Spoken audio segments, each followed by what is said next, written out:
So you have this guy that's in his dad's house. He's a grown man, okay? So the dad, eventually telling him, hey, man, you can't be laying around my house all day playing video games with your friends. You need to go it on and get a job because you're laying in here, you're not doing anything. And if you're not going to get a job, then you need to leave.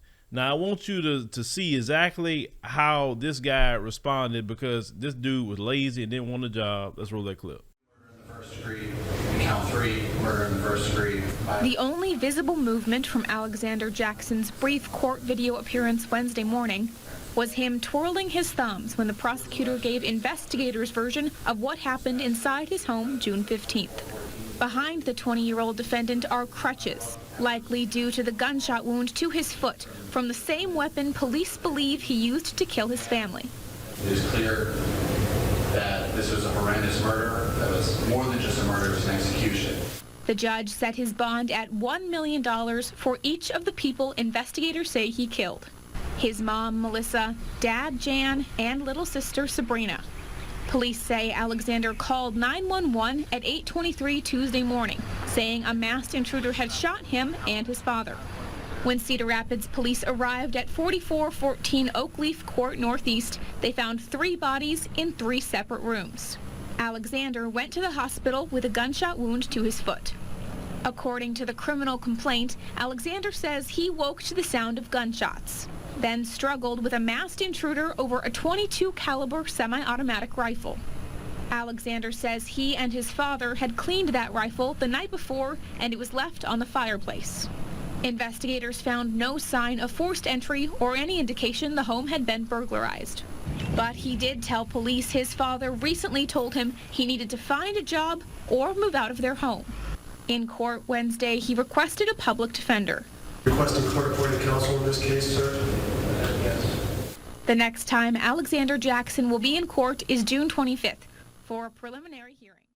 Now, I've heard of getting out of work, but that is like the most extreme way of getting out of work. So just because you were lazy, good for nothing, and sorry in your dad's house, the dad was 61 years old and the mom was 68.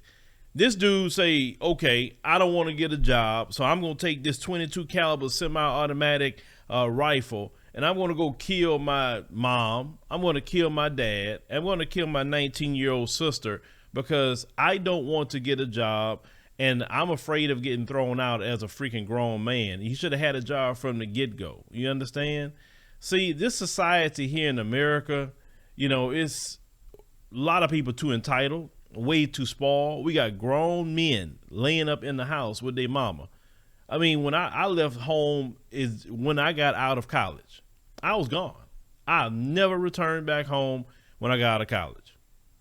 But yeah, you got guys that's in their 30s and 40s living with their mother. You understand what I'm saying? Like where's your pride as a man? But you see, this is some of the stories that y'all don't see about Zaddy here, because they talk about Zaddy so much. And you see that? You see the things that they do now? Yeah, I know you got some sorry, dusty dudes out here too in our community. And this dude, the king of dust as well. But brothers don't be out here going to kill their mama and their sister and their dad and all that just because they lazy, sorry, and good for nothing. I mean, yeah, they'll leave or whatever, but they're not about to go through that kind of thing. But, Zaddy's here. They take it to the next level. That's the thing that y'all don't know. See, that's why I say get out your little local black communities and stop having this imagination about other people and actually go out into the world and see how other people live. Because if you look at this mainstream media, they're going to paint a great picture about Zaddy, right? But when you start peeling back the onion layers or even look at just local news and these places where they live, you really get to see how they really are. But yeah, this dude did not want a job, so he killed up his whole family. I've heard of people being lazy, but man, this is taking the cake. Okay, so your dad said get a job or get thrown out. Okay, you kill your family. Now you out the house, and I guess you want a place to live, so your place to live is going to be in jail now, okay? Dealing with some real people that's some killers, right? Not some coward that's going to go and kill up his whole family because he didn't want a job. So you have a place to stay for the rest of your life. I know you will. His bond was $3 million. I mean, he shouldn't have got a bond at all. This is my opinion. But yeah, y'all let me know what y'all think about this situation, man. This dude, you know, just because he didn't want a job, he kills up his whole family. I'm telling y'all, them folks are losing their minds.